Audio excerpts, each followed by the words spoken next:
Go to audible.com for your free audiobook download. You know, Scott. Yes, Randy Orton? I think that's... Sorry, I waited for you to say more. I'm such a keen listener because I love Audible so much, so I'm keen to listen. Wait a minute. Audible makes you a good listener? Yeah. Randy Orton, Audible makes me a great listener.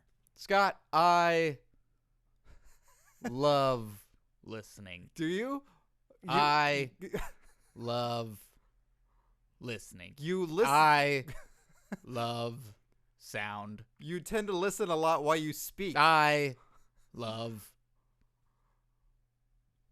Well, Randy, the great part is you can get a free audiobook download at www.audibletrial.com/comedy podcast network. I love it. Well, good, because it's free. You get a free audiobook. So there's over 100,000 titles to choose from. Over. Don't number them all. Yeah, yep, 100,000. Yep. Oh, love it. that's great. You can listen to them on the road with all your buddies. You can listen to it on your iPhone, your Android, your Kindle, or your MP3 player. Thanks, curtain jerks. You're welcome, Randy. Thanks. Jeez. Curtain jerks. You're welcome.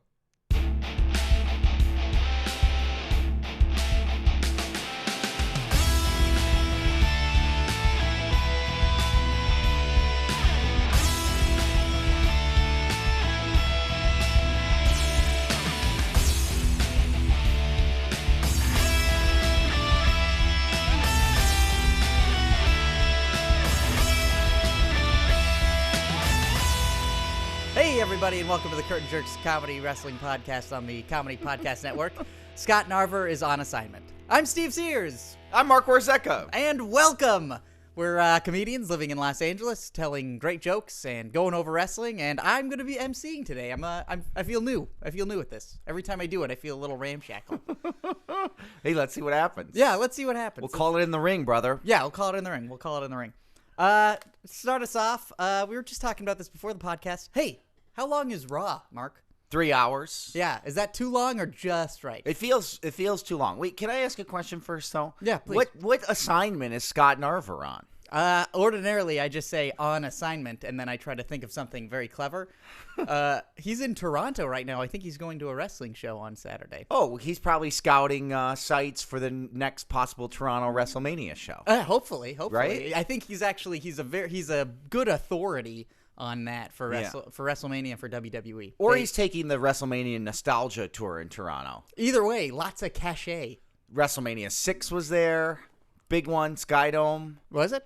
Yeah. I don't know. You're educating me. WrestleMania 6 was there, Warrior Hogan. Okay. And then WrestleMania, I think it's 17 or 18, the Rock Hogan. The famous Rock Hogan WrestleMania. Scott mentioned that. Scott mentioned was also there. That he went to that WrestleMania, Rock Hogan. He did? Yeah. He said it was awesome. Well, that's an assignment. Yeah. Oh, actually, not only that, we watched the pay-per-view together, and he's in the audience. So what do you mean you could see him? Yeah. So I think if you're watching, I can't remember what match it is, but he shows up like maybe 5 times throughout the pay-per-view. So if you look at the logo for Curtain Jerks and you see, so there's a picture of me with the beard. Yeah. And then there's a picture of Scott clean-shaven. I'm now clean-shaven, and Scott is growing a beard. And then this is like maybe 20-year-old or 19-year-old Scott, So he's wearing some wrestling T-shirt. He's like skinny fat. He's very tall, and he's got a lot of life in his face. Yeah. And he's got a big beard, and he's got Mick Foley hair. He's got straightened Mick Foley hair, and he's wearing a Cactus Jack t-shirt. I think he needs to put some pictures of this up on the Facebook. I think we're gonna start doing image captures from pay-per-views. Scott Narver is in so many pay-per-views. I'm blown away by it. It's like at the WrestleMania 6 pay-per-view, they always show that clip of Edge, who was in the audience during the Hogan Warrior. Oh yeah. You know, they grab that screenshot. Or Mick Foley was in the audience at the Jimmy Snuka Madison Square Garden moment. They always show that clip. A lot of people don't know this, but when they do the WWE logo and they show that super wide shot of that one guy jumping up in the air and sticking both hands in the air, and you just see him in outline. Yeah. Kevin Spacey. Not He's a lot of people know. multi-talented. Yeah, he's an incredible actor. Consenting adults. Anyways, we were saying Raw. Yeah, Raw is incredibly long. I actually it takes me 2 nights to watch Raw now. Ordinarily, I pretend to watch it right before the show, this show, but it's actually like this week I tried to do it in one sitting and I couldn't do it. Yeah. I had to do it in 2 sittings. I watched SmackDown on Friday, and I was home and watched it in real time straight through, which I haven't done in a long time. I think there's something exciting about that because even though SmackDown's taped, when you watch it on air, it feels like it's live. Yeah, and I didn't read the results either, so I didn't know what was going to happen. Oh, that's exciting. It was fun, and the SmackDown show was fantastic, and That's because it's Friday. it's it's Friday night. Friday night. The mood is right. If you're ready to get SmackDown tonight. I think that's the theme. That's how the theme song goes, right? I'm pretty sure. Yep. You don't hear it over. What is the SmackDown theme song right now? It was new because I've never sat and actually watched it. If I'm watching SmackDown, I'm usually fast forwarding through the theme song, so it was new to me, and I don't remember what it was except for that I knew I've never heard this one before. I like it's Friday night. The feeling's right. I hope you're ready to get SmackDown tonight. The SmackDown song is always just some generic rock like. Well, they no, Friday night, SmackDown. They had. I like that. I like That's a little bit of that's how honky it tonk. goes. I think that sounds good.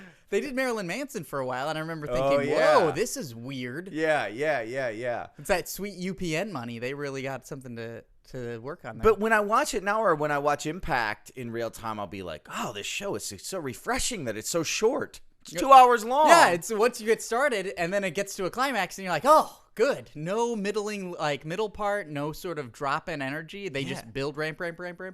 Yeah, but this Raw is a killer, and it's not even 3 hours. It's more than 3 hours. Is it going over? It always goes over at least 5 minutes, sometimes longer. I remember. I think it still clocks in at like a smooth 90 minutes if you Yeah. cut out commercials. So even though it's 3 hours, it's only 90 minutes of content. Yeah, However, right. the way it's 3 hours, they have to fill up that time. You were saying you're looking at 20-minute promos. Well, they've always had these. I think that the 3 hours causes them to fill with stuff that just isn't that interesting. And one of the things is these promos. They've always done really long promos, in-ring promos.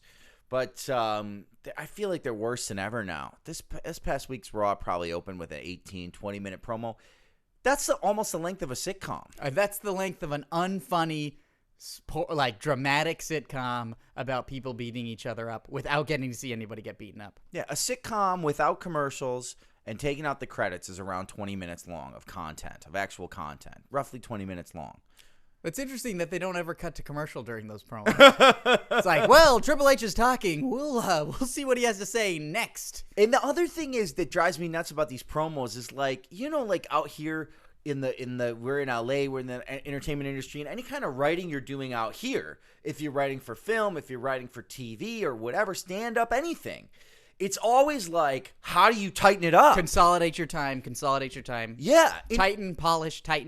In every other form of the entertainment industry, it's like, how do we get this tighter? How do we condense it? How do we accomplish what we want to accomplish in less time? Find the message, clarify it, and make it as sharp and as direct as possible. Yeah, but their mission, especially since the 3 hour Raws, is like the complete opposite of that. It's like, God damn, go out there, find your message while you're talking. Yeah. Like, go out there for 20 minutes to say what you got to say, and they could say what they got to say in 5 minutes. That's true, but they've got to tell a story. They've got to do backstory. I feel like so much of it is when you put narration, they already have narration because you've got your commentators. Right. So when you have someone doing direct to camera narration with your Triple H saying like, hey, this is what's going on. This is what's good for business. Yeah. And that was said over 100 times on Raw also. If I ran TNA, I would try to do things to distinguish myself and make myself look different and an alternative to WWE. And one of the things I would do immediately is eliminate all in-ring promos. From TNA? Yes. Just make yourself look different. Don't have anybody do an in-ring promo anymore. What would your alternative be? Skywriting? Come up with an interview center area, like they kind of have that anyways, and do everything back there. Or somewhere else in the arena, but not in the ring. I always liked the sort of old NWA style where you'd have the wrestler being interviewed and you could hear kids just off camera sort of yelling at the wrestlers, and they're like in front of a blue curtain. Yeah, remember that stuff? Yeah, I like that. Stuff like that. And there's always something interesting about these guys talking just terrible trash and ready to go out and party and like kick some serious ass. But then you have all these kids in the studio because it's Saturday afternoon. I like that juxtaposition. Wasn't part of like the whole art of like a wrestling promo throughout all of history until this modern era that like you got to go out there and sell tickets and you've got 2 minutes to do it. Yeah. Part of the whole art of a great promo was like, you only have this much time, dude. Go out there and hawk it. You not only do you have to fire up the audience, but you've got to get them to buy the pay-per-view or to buy more tickets for the next week. And you've only got this amount of time because we've got to get out of this arena before 10 o'clock. Because at 10 o'clock, they're cleaning it. Yeah. And if we're here, we have to clean it. Yeah. But anyways, yeah, Raw's too goddamn long is the moral of the story. That's the moral of the story. Speaking of shows being too long, I tried to watch Impact before the show. Another failure on my part is a lot of my stuff that I was going to say about Impact today was based on me watching the show. Yeah. I couldn't watch it.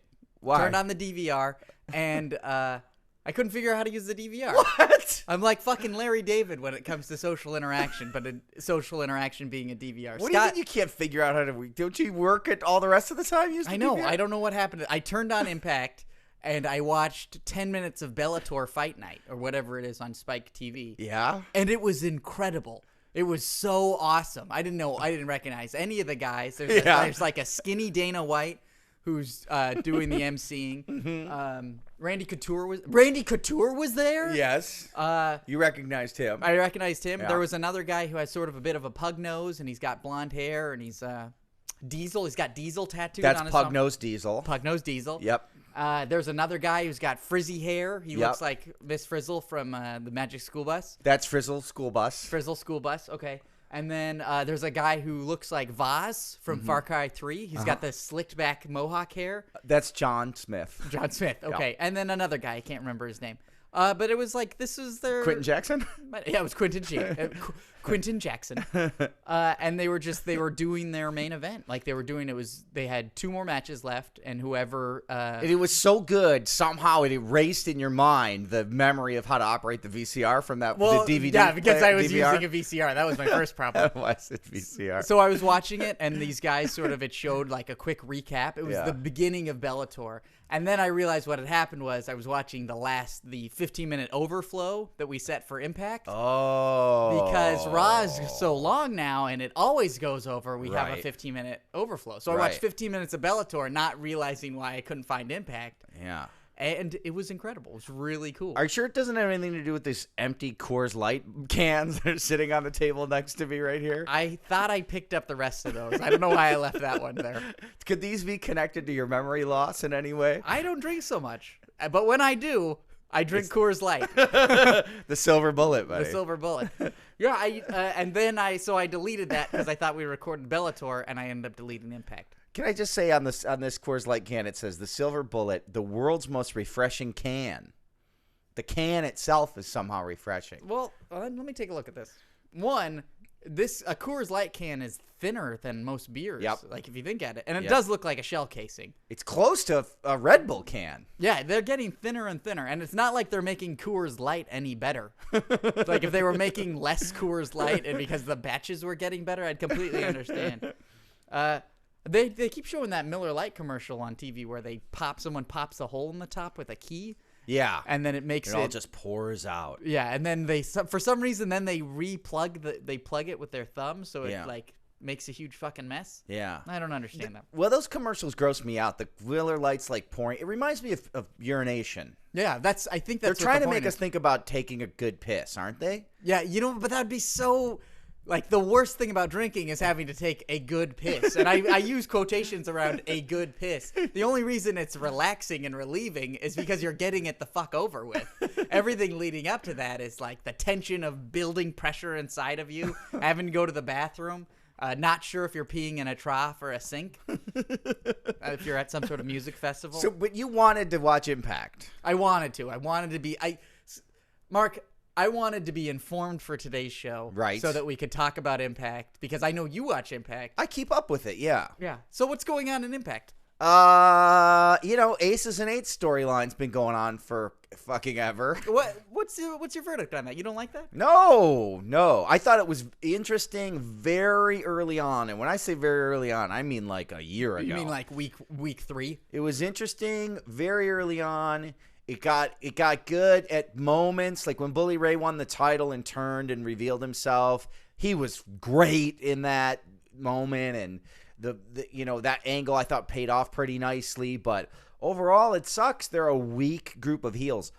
WWE right now, I think, is doing a great job of what you got to do with a new heel faction. Heel faction's got to have heat. Heel faction's got to beat the crap out of the baby faces. They've got to be villainous and awful, and you got to be wanting to see those baby faces get their revenge. I agree. Aces and Eights always got their asses kicked. I always wonder where Jinder Mahal puts his turban during his matches because he's kicking so much ass.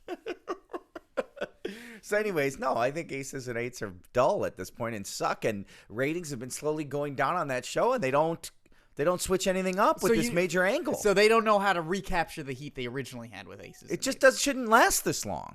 It's true. I think a lot of people Scott said this a lot, and I think I can understand the criticism of taking away the masks from Aces and Eights. Yeah. And I think that's sort of interesting because you have a lot of guys who want to make a name for themselves, so that's why the masks are coming off. And anybody who defects from Aces and Eights at this point is now a breakout star, no matter what. Like, it's sort of hypothetically. Yeah, but I think if they keep going and it becomes NWO B team, then you've got a real problem. And what else is going on? AJ Styles is, kind of, I guess, broken out of his sad AJ character. That's a recent development. So is he now? What's like? Is he now exciting? Is he like prophetic? Or he's like bitter. I don't know what he is. He's like bitter, angry. He's not melancholy anymore. He's like bitter, angry AJ. So did he switch to a red leather jacket to show his passion? No, he's wearing all the depressed clothes still, all the black and white sad stuff. God, that's that promo of him just not getting it and like driving home on his motorcycle and then driving off. Nothing was ever explained, right? What do you mean? They explained it. Why he was so unhappy? Yeah. They explained it. What did they explain? Well, that he just was unhappy. That he'd been treated so badly by the company that he felt like that the whole Claire Lynch thing, and no one trusted him, and Dixie didn't trust him, and he'd been the face of the company for so long and been loyal, and then everybody screwed him over, and he was bitter about it. All right. That was how they kind of explained it. Hey, can I play you something? Yeah. Mick, what is your dream match on WrestleMania DVD or the 2K video game? Did you hear that? Well, I heard it, yeah. I don't know if the listeners did. Yeah, so if that goes through, that goes through. The WWE 2K14 roundtable came up a couple weeks ago, and Ric Flair was forcibly removed from the panel. I believe he was asked to leave by WWE management and producers at the event. We didn't talk about this at all. So I figured now that we're here, Mark, you've watched the entire roundtable. I watched pieces of it. We might have played an audio clip if the listeners heard it. If not, I thought that audio clip was awesome. JR sounded wasted. In the actual show itself, we should say, they did not remove Ric Flair within the body of the roundtable. I don't know what happened after it ended. I know Stephanie McMahon came out and apologized for the whole thing. Jim Ross was clearly drunk. That's great. I think that's incredible. From the jump, from the get-go, he comes out by himself to introduce this thing and set it up and explain it, and he's wasted. Also, he's got to introduce 8 guys, and he's drunk. Because on this round table was Mick Foley, Ric Flair, Rey Mysterio, who I don't think ever spoke, Daniel Bryan, Dolph Ziggler, Steve Paul Heyman. Austin and Paul Heyman. So first of all, it's too many people. Yeah. They've only got an hour and a half or whatever this thing. Jim Ross comes out wasted. I don't think he gets everyone introduced until about 25 minutes into this. Really? Yeah, because A, he's drunk, and B, there's too many people. So he's just wasted trying to introduce everybody. So, and then Flair is clearly drunk as well. I don't know if anybody else was drunk. Maybe Austin. It's tough to tell with Austin. He's got a good game face. He always sounds like he's roaring. Yeah. So I think that's why I always assume he's had a few beers. He may not be drunk. honestly, I think why would you not be drunk at this panel if you're JR and Stone Cold Steve Austin is there and Ric Flair is there? Yeah. And you've got Paul Heyman, and then you've got Daniel Bryan and Dolph Ziggler. Like, we can't get in trouble, guys. Please. They're hanging out all weekend. It's We don't have SummerSlam legend contracts yet, please. It was SummerSlam weekend. They're all hanging out. They're all having a good time. They all have some drinks and go out and do this. They're probably thinking, who gives a shit about this panel discussion? Get a little lit and go out and talk and shoot the shit out there. Yeah, let's talk like friends. And apparently, WWE management really had a big beef with that. Well, Flair said, I'm trying to think off the top of my head the stuff Flair said.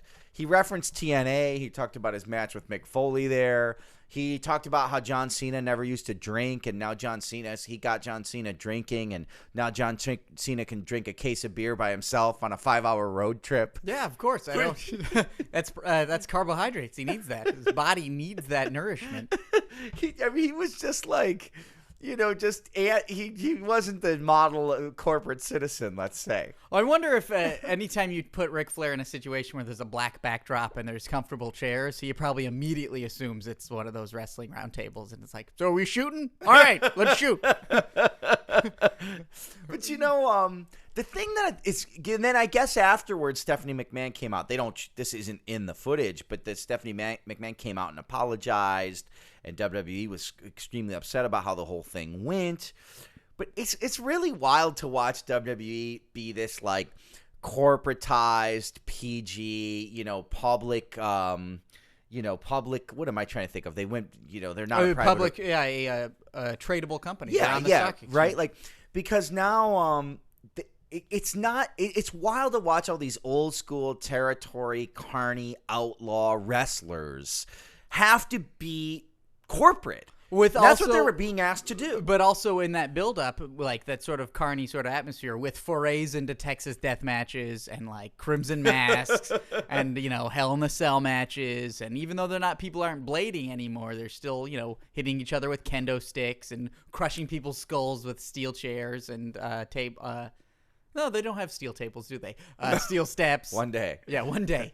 If ECW had continued, they weren't far off from it. But it reminds me a little bit of that old Austin McMahon, angle where McMahon was trying to corporatize Stone Cold Steve Austin in the storyline. That famous angle where he tried to make Austin wear the suit and tie. You can't dress the way you dress anymore. You got to be the corporate face of the company. Yeah. And they're kind of doing that now with Randy Orton and Daniel Bryan, of course. But it's like they are doing that in real life. But it's also they're doing that in real life to these guys. I think the storyline is also sort of bleeds in that also. Just the term good for business is literally what that's what's painted on the front of their business locomotive, It's like, what's good for business? Okay, nothing threatening. Okay, let's go. Yeah.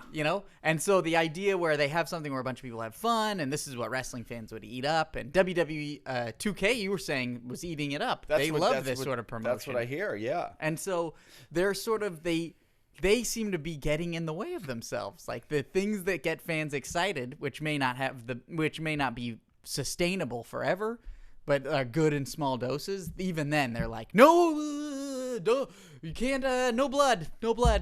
It's a corporate pro wrestling company, a corporate PG professional wrestling company, which sounds like a oxymoron. That sounds like a space station full of ducks. It's just like, what the fuck for? It's 2013, Mark. That is. The fact that you said that is very strange to me, but it's appropriate. It's a corporate wrestling company in the PG era with a PG rating. Yeah. They got to have John Cena on the Fruity Pebbles commercials, right? So speaking of John Cena, he's out of the picture. Yeah. He's super bummed because he hurt his arm. He hurt his arm. Yeah. He hurt his arm real bad. He has the cartoonish largest cast of all time on his arm. Really? I haven't seen You didn't see the picture of him with... No. Is it? Does he have it up to the side? Yeah. Like he's always about to punch somebody? It's the most ridiculous cast you've ever seen in your life. It's like 10 times bigger than anything you've ever seen. Really? Yeah. I got to check this out. We'll post this on the Facebook as John Cena's giant cast that has some wrestler inside it. Some clever joke insert here.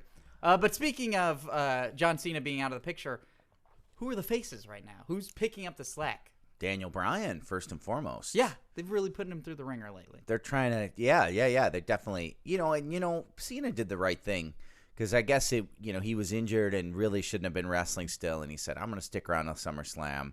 I'm going to put Daniel Bryan over clean so that he can kind of carry things while I'm gone, which is certainly happening.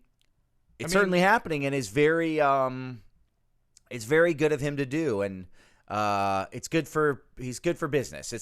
He's sacrificing, really, because he could have just protected his spot and been like, hey, I'm hurt. Good luck, guys. Or Gone home. Taking the belt with him and have it draped over that giant cast. I Tuck can't it in compete. there. Yeah. Gone home. Daniel Bryan wouldn't have got that big victory at SummerSlam to help launch him. And so, Cena did right by those guys. He did. You know who doesn't seem to be doing right in my mind? Big Show. Yeah, well, he's in a tough position, man. He's having a really tough time. I feel like he's crying every week. He's just been blubbering for weeks. Yeah, it's like Triple H and Stephanie McMahon are bullying him. Right. Well, speaking of which, we have audio from Raw the other night. Oh, yeah. And so I wanted to play some of this. It seems like they didn't go exactly into a dark match, but Big Show sort of stuck around with Triple H out in the ring for a little bit longer. Okay, so you're right. let's play this and see what we can find about it. Good job, Big Show. That's a real good job. Hey, come here. Big Show. No.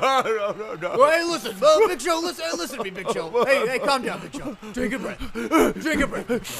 Take a breath. Just take a big breath. Just a big breath. There you go. All right, Big Show. All right, now I want you to take this fly swatter. Hey, it's all right. It's okay. No, Big Show, it's all right. Hey, Big Show, it's all right. It's okay, okay? Daniel Bryan's in the ring. The Shield's going to take care of him. All right, hey, Big Show. Oh, why? Just take this fly swatter, and I want you to hit Daniel Bryan with it.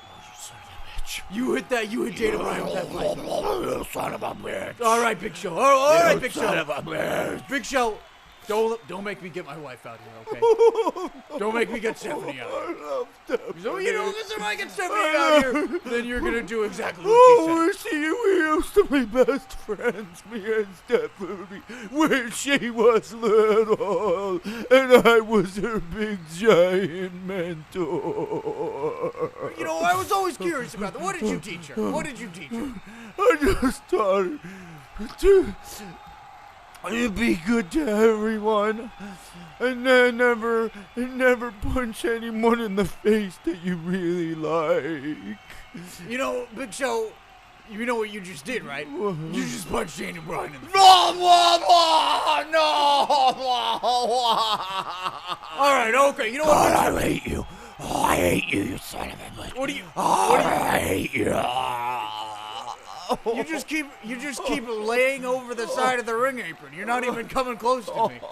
For hating me so much, you could have punched me in the face. Paul, you bastard, Paul. Are you talking to me or are you talking to yourself, Big Show? Both. You are hating yourself right now. You are hating yourself right now. All right, okay. Big Show. What? Take this fly swatter and make Daniel Bryan lick it. No! I don't want to do it, Daniel. I don't want to have to do it, Daniel. I don't want to have to do it. Just leave. Don't make me do it, Daniel. It's good for business. No, Paul. You're a giant. You're a giant, Big Show, and your big body's not going to be able to make it through the year. You think you're going to make it through the year? Paul, I'm going to Stephanie said it, not me, but I'm saying it now. You've got a big body, and you're not going to survive. You're going to die, Big Show. I'm going to die. Next week on Raw, we're going to kill your giant heart. I'm going to die any second. And then you got to take care of your family. You got to take care of your family. Oh. Now make Daniel Bryan lick this. But I've made billions of dollars. I've made millions of dollars in this industry. Where'd you keep it? Underneath your giant mattress? Oh, I spent it all on giant toys. I'm so stupid. I'm so stupid. Hey, you know what, Big Show? Big Show. Hey. I spent it all at the big and tall store. I'm so stupid. Now I have to lick a fly swatter with Daniel Bryan. Big Show, stop. What? That's for Daniel Bryan. Daniel Bryan, What? stop licking the fly swatter. Daniel Bryan. I'll do it for you, Daniel. Oh, there's leftover fly parts on this fly swatter. Oh. And the tape ends right there. Wow. You know, I'm always excited about dark matches on Raw, and I feel like that's something I would have liked to see. Even though I saw you described that it happened on SmackDown, and then it also happened last week on Raw, and it just happened on this Raw. Maybe they'll put it on the WWE app or something. I hope so. I think they should start doing dark matches on the WWE app. Speaking of Raw, I also noticed that the beginning of Raw this week was exactly the same as last week. Triple H in the ring, talking about what's good for business. What's good for bit? People are taking him too seriously, though. I mean, for real. Like, I'm looking on the internet and wrestling, this message boards and stuff.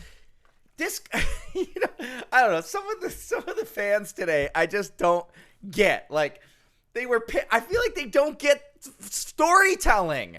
There's so many things that have been they're doing in wrestling now that they haven't done since the Attitude Era, and the new fans don't get it. So they're just sort of concerned with the negative, even though they're sort of getting back to the reclaimed glory. They don't get that they're playing characters. Like, they're like, man, Triple H was out there saying Doink the Clown was a big popular star. No, he wasn't.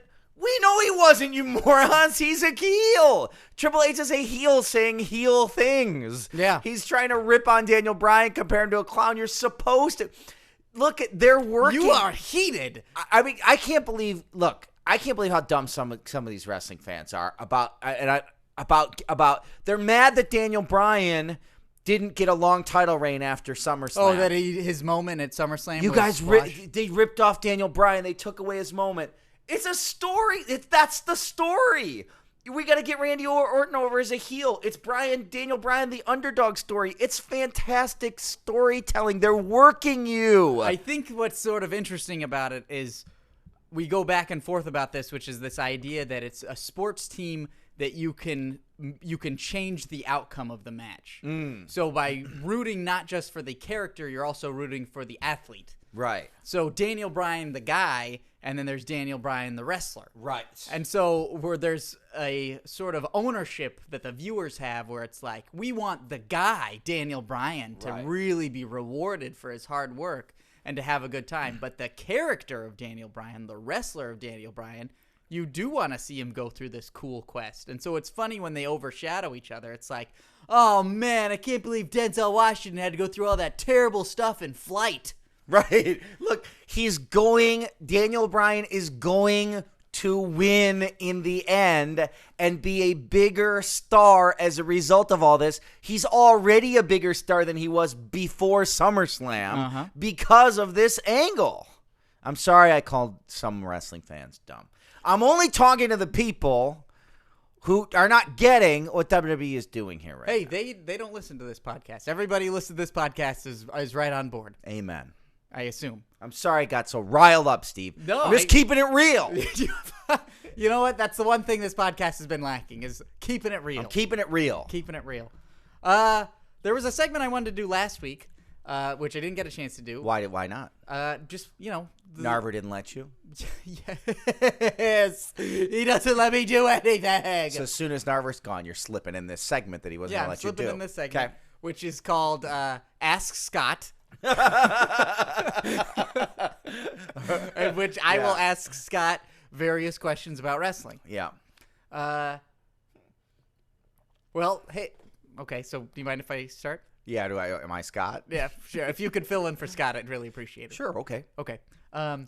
So I understand at one point there's a quote out there about wrestling that I think Triple H said it, that it's a man doesn't make the title or the title doesn't make the man. Which one? What is it?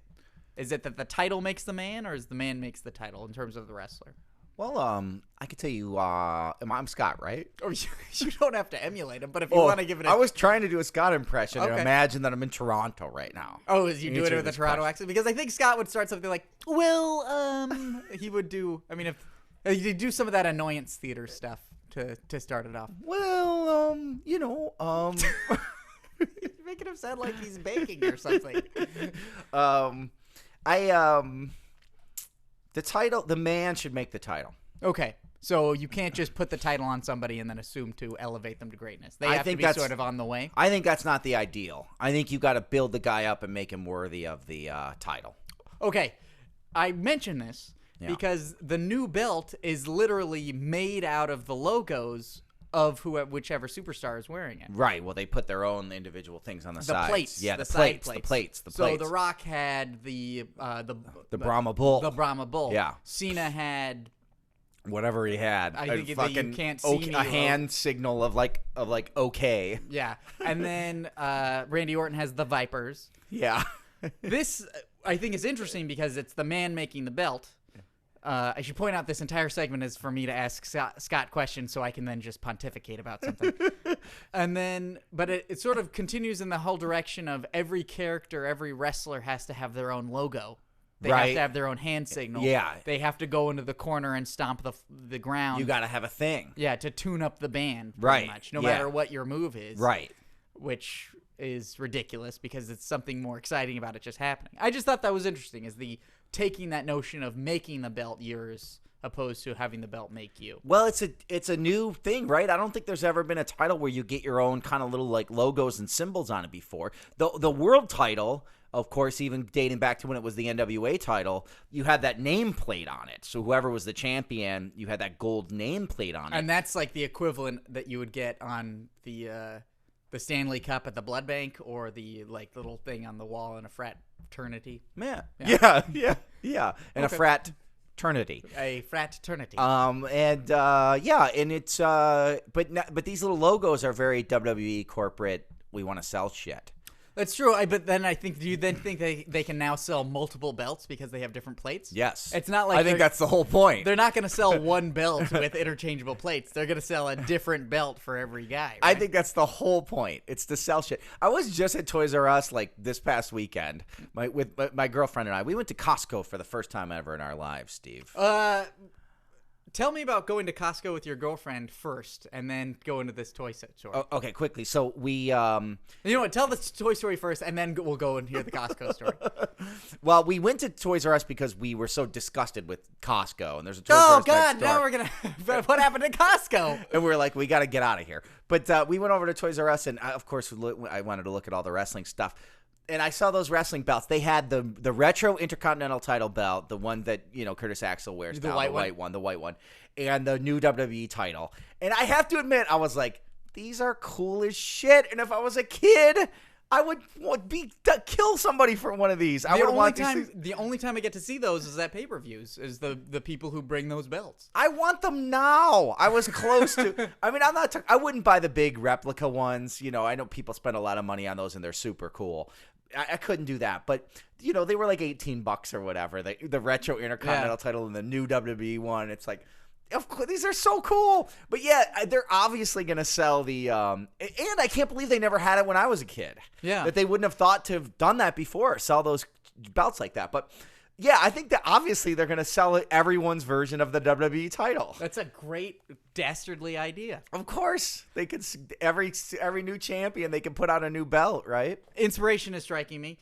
At Night of Champions, is Curtis Axel and the Paul Heyman handicap match against CM Punk, is that a title defense?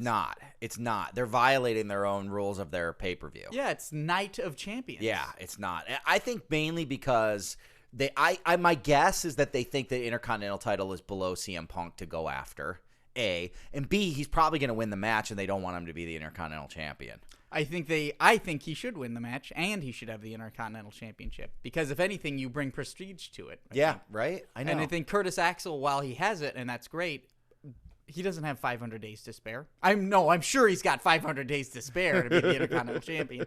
I don't have 500 days to spare to give a shit about the Intercontinental Championship. Yeah, right. I think it's the same thing they're doing with Ambrose. Is I think he's going to keep it for a while. They're going to do. Yeah, I they're think so doing the too. count on him. Yeah. But if you want to elevate it quickly, it's like when Triple H he had the Intercontinental Championship and he was with the 2-man power trip. Yeah. Which I mention every episode. It's really worth mentioning every episode. Yeah. It's a good thing you do. One guy's bald, the other guy has long hair. Shield, I think, will keep all those titles for a while. Well, there's something very iconic about them standing in the way of the ring, holding the tag team belts and the U.S. Championship. Yeah. I think that's something very cool about that. Yeah. And on Raw, I thought there's something about it, like maybe if Del Rio because he's a rich character or something, but they would need someone who's a face to do it. But if whoever that person was hired the Shield, and you have that iconic moment of them turning around to face Triple H in the ring, like their allegiance is shifted. Yeah. I think that what's cool about the Shield is you can do that sort of one night only. Hey, they're good guys, and everybody's gonna go ballistic for them because everybody goes ballistic for them anyway. You know what that reminded me of too? You know what they got to do? They got to do when Triple H was in charge before. He was like essentially like it was like 2 years ago or whatever. He was essentially like a baby face, but they portrayed him at like he's just shitty at his job. Really? Remember this storyline? He I was so remember- crappy at it that the whole roster walked out, and Jim Ross stood up at ringside and took his headset off and walked out. Was that because the referees were getting injured or some shit? Yeah, something, right? Like where they had like a strike and all the entire roster came out and were like, we won't work for Triple H anymore. They walked out. The announcers all took their headsets off and walked out. Everyone walked out on Triple H. Now he's like a complete dictator, tyrant, asshole. And everybody's They're just hanging howling. out. Yeah. They all just stand there. The whole roster comes out and just stands there and watches him torture Daniel Bryan and Big Show every week, and nobody does shit. They're in such a weird position because not only do people still love Randy Orton, but he's a heel. Like he's got people go crazy Because he's for him. better as a heel. I think Yeah. people like seeing him as a heel. But also Triple H like goes around getting in Paul Heyman's face and telling Paul like I'm a good guy now because I'm talking to you, Paul Heyman. Yeah. And then he's a dick the rest of the time. He is the baddest guy and he's in charge, and he's also somehow like people still go crazy when he comes out because they're like, oh yeah, he could wrestle at some point, you know? Yeah. And then also the fact that he's also somehow being the voice of good when he's dealing with Paul Heyman. I think that's sort of what's interesting to me is like you've got two guys that are still popular but doing dickish things. Well, I think they're kind of both their characters are refreshed since the heel turn. So now when they're coming out, there's some like pop, there's some excitement about, oh, cool, like I'm interested in these characters. Yeah, now. yeah. Where it's like Randy Orton was just flat for a long time, and Triple H was flat for a while. It just didn't work at all. Him being the corporate CEO babyface who kind of comes back and wrestles every now and then. When he came back, it was cool, but it's sort of that the buildup is so shitty because it's so he's coming from such a flat space. When you're coming from a position of power to then challenge someone, it's very strange to me. Yeah, right. It has to be the other way around. The underdog has to challenge. The outsider has to challenge. Right. Brock Lesnar has to challenge Triple H because if Triple H is on the throne, like in terms of thematically, like mythology, the king never is like, hey you, come over here. I'm going to kick your ass. Right.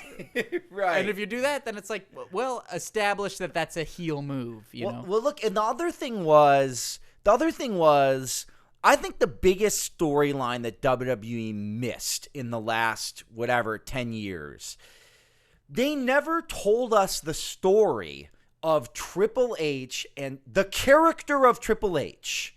I'm not talking about in real life. I'm talking about the character of Triple H and the character of Stephanie McMahon never met, fell in love, and got married on the show. So they never told us that story. What's the story? What does Vince McMahon feel about it? How did they meet? Why did they get together? When did they get married? They never told us that story. They just suddenly came on one day and were like, they're married. Triple H works in corporate. It's a double standard. I think that's exactly what it is. I think there's anybody can get married on the show if it's good for ratings, but if it's something personal, it'd be like, I don't want to do it on TV or stuff like that. They don't want to rehash it on TV. And they missed didn't Triple H and Stephanie McMahon get married when she was passed out in the back of his convertible? Yes, but they've not used that as the storyline marriage for them because that was like annulled and didn't really happen and whatever. But they missed the great story. How does Vince McMahon, the owner of this company, feel about his one baby girl, his daughter, getting married to a wrestler that works for him? That's a hell of a story that they never told. They never had Vince McMahon versus Triple H, did they? Well, they've done it, but not in this way, where they really told the story of these characters met and got married. I think that's a big part of the reason why Triple H babyface COO thing that's married to Stephanie never really has There's no clicked roots. very well because Yeah. there's no. Yeah, it's like what you never told us this story. Yeah. You never set this up. So all we know is what you're telling us, which isn't a lot, and then we have to do the rest research. Yeah. To go online. Right. Nobody wants to do research. Just spoon feed us the story. And what happened? And they want us to assume that what happened in real life is what happened in their storyline, which doesn't make much sense either. It's like if two characters on NCIS were dating in real life And and then got suddenly, married, yeah. and then suddenly out of nowhere you just turn in one day and they're like, so these two characters have been married for years. It's like, it'd be like, what? No one would accept that on any other television show. But on this, because of that sort of fictional counterpart, reality counterpart, they sort of blend together and intertwine, and you have no choice but to accept it. Yeah. Anyways, has Ask Scott ended, or are we still in there? I was about to ask Scott about your trip to Costco. Went there for the first time ever. Well, what were you so disgusted by? Because we were like, people always say, go and you could get a bunch of bulk paper towels and toilet paper and soap and things and alcohol. And we said, let's go check it out. We're finally going to go to Costco and check it out. The amount of people in this Costco. Which Costco did you go to? On Los Feliz. The one right by Bigfoot? The Bigfoot Yeah, lot? yeah. Past the golf course? Yeah. Yep. Right across the street from the Sizzler. Yeah. But right before that big dip in the road, right? That's right. Okay. And On the way to Glendale. Correct. Okay. But not all the way to the brewery. That's right. Have you been to that brewery? No. It's very good. Okay. There's only one road out. It's construction. Is that a metaphor or is that? No, literally, there's only one road in because they have construction. It's right by the train tracks and the Los Angeles River. Tell me about this Costco. That's not the one. It's a different one. Oh, that's No, it's this. It's I have no context. It's this one. So you were just disgusted by humanity? It was Labor Day weekend, so I don't know what it's like there typically. It was on a Sunday, Labor Day weekend. The amount of people in there was horrifying. There were just too many people, swarms and swarms and swarms of sweaty people. Did you get samples? It was like 90. It was like 95 outside. There were barely any samples. Too many people. $55 a year membership. I don't know, man. So you were gonna sign up that day? Maybe. We didn't. We walked out. We went to Toys R Us. We looked at wrestling belts. We may never return to Costco. That's And we may be missing out. not it may a bad be a mistake. Weekend. Not a bad weekend. It may be a mistake, but that was the highlight of our Labor Day weekend. Was going. Did you bring any of those paper towels I asked you to bring? No, sorry, man. I don't have any. We're completely out. Geez. What time is it? It's should I say what time? No, don't. That'll ruin the illusion of what Yeah. the show is. I did not set a timer. Ordinarily, you're supposed to set a timer. So now what? I don't know. I feel like we covered so many bases. Ordinarily, I'd go to jerk tweets, but I checked the jerk tweets, and everybody was just writing statements. They weren't questions. So I'll take this opportunity to say, hey, send those jerk tweets anytime you want to @CurtainJerks on the Twitter on the Twitter interface. You're falling apart, Steve. Yeah, I'm getting a little ramshackle. It happens. I got excited at the beginning, and now we're at the end. Hey, send us your jerk tweets on Twitter /@CurtainJerks. And you know what? I like the statements as much as the questions. I think if you just want to say jerk tweets and just have a statement to say, that's great too. Also, the hashtag #FuckYouSteveSears seems to be taking off. Oh yeah, that's true. Feel pretty That's good true, about that's that. true. Hey, can we make some predictions before we wrap up? Oh, for jerk tweets? Like for the Night jerk of tweets we're Champions. gonna- For Night of Champions. Yeah, let's do it. We're gonna do our Night of Champions predictions. This is Scott and I will be shooting a video about this, but we'll be using. We'll use some of your predictions to factor in. I think Daniel Bryan does not win the title yet. From Randy Orton. Nope, too early. I think you're correct. Do you know all the matches for Night of Champions? I don't know them all. All right. Too early. I think that RVD does not beat Alberto Del Rio. I think it's very likely that Ricardo turns on RVD. Oh, I got you. So he's true love shines through. Sure. Yes. I got you. I think that Here we go. We've got champion Randy Orton versus Daniel Bryan. You covered that. Yep. Alberto Del Rio versus Rob Van Dam. I actually think that Rob Van Dam could take the heavyweight championship. From really Alberto Del Rio. Okay. He's got what, a couple more months there. I don't know. I think they could. I mean, I don't know how many other times I can just sort of falter and not really quite say anything at all. Yeah, I think but perhaps maybe. No, I think it'd be exciting if he had the title, and it would be great. His defenses would be awesome. You get some good pay-per-views out of it. That's true. Here's what you're talking about: Divas champion AJ Lee versus Natalya versus Brie Bella versus Naomi in a fatal 4-way match. I have not a clue. I'll guess that the Bellas win. Brie Bella wins? Yeah. Oh, just what's kind of a shame is when you have to determine what your predictions are based on what the current market trends are. It's like, well, it would be good for business if Brie Bella won because she's promoting Total Divas. Yeah, probably whatever happens in that match is going to be connected to what's going on in Total Divas that week. Speaking of which, beware. Yeah. The mid-season finale is coming up. I know. I'd never seen that term before. I've never seen it publicized. No. I mean, I would be utterly ashamed to publicize the mid-season finale. It's like celebrating a quarter birthday, you losers. Oh, my God. What else we got? That's all I got. I'm just furious about that. I think Randy Orton and Daniel Bryan... yeah, I think it's going to be a great match. I think it's going to be awesome to see. I don't think that it is going to change over yet. No. I think that they've got a lot to push through. I actually... Too soon. Yeah, and we had talked about this, I think. I want Triple H to be sort of... he should be on the path to the championship. To the path, too. But I wonder if he's going to be the end. If it's Triple H, Daniel Bryan at WrestleMania. Just because he's narrating for the whole year and then, it's... I think it's going to build to Triple H. Oh, man. Why can't they just... Why? You know what they should do? He's bigger than the title, brother. Pick a pay-per-view and then decide that you want to have it have great buys. Put Triple H on it and have Daniel Bryan fight him. And it's just one step on the way to... I don't think so. For what they're trying to do in terms of, telling a story and mythology, they're always, switching one piece around at the end that's like...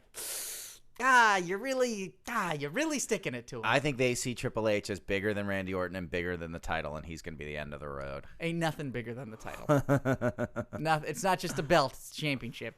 There's the Punk match: CM Punk versus CM Punk versus Intercontinental Champion Curtis Axel and Paul Heyman handicap elimination match. That's in parentheses, and then under that they should have another line of parentheses that says not a title match. Yeah, right. I think Punk wins and he beats the shit out of Heyman with the kendo stick.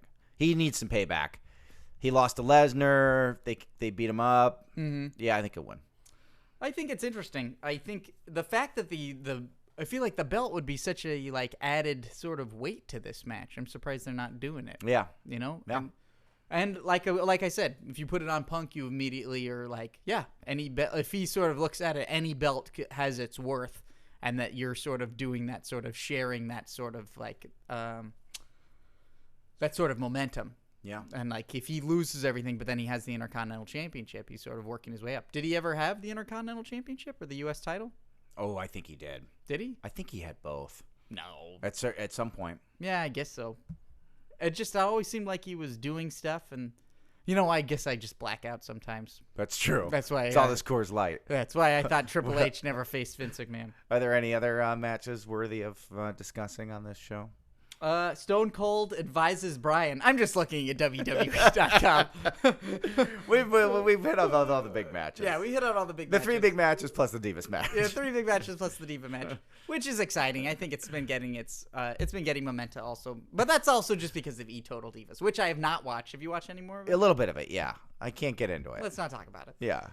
So thank you so much for listening to the Curtain Jerks radio podcast on the Comedy Podcast Network. If you want to get in touch with us, you can reach us at curtainjerks@gmail.com or on Twitter @curtainjerks. God, there's something else Scott usually says at the end of the show. Hold it together, I'm Sears. trying. It's so hot in here. Ordinarily, I think... Yeah, hey, I think we did it. We did it. Hey, it's another episode. So until next week, when Scott will be back, and you'll be listening to the dulcet tones of his baritone voice and his incredible stories of Toronto. And also, we will have Jerk Tweets will be back next week. Mark Warzeka will not. Thanks for letting me sit in. Absolutely. Thanks for joining us. Mm-hmm. So for this week on Curtain Jerks, I'm Steve Sears. I'm Mark Warzeka. Enjoy your wrestling, kids.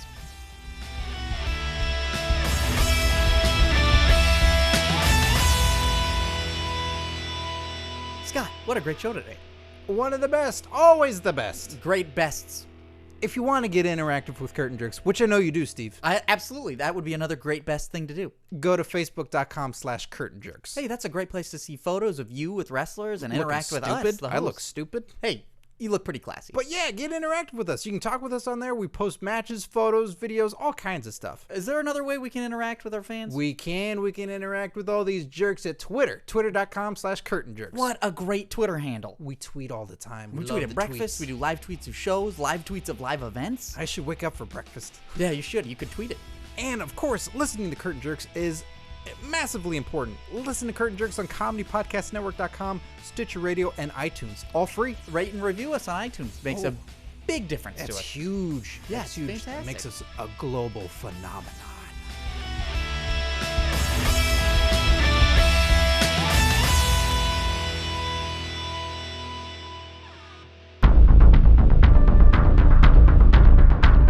You have received this transmission from the Comedy Podcast Network. For more shows, visit comedypodcastnetwork.com.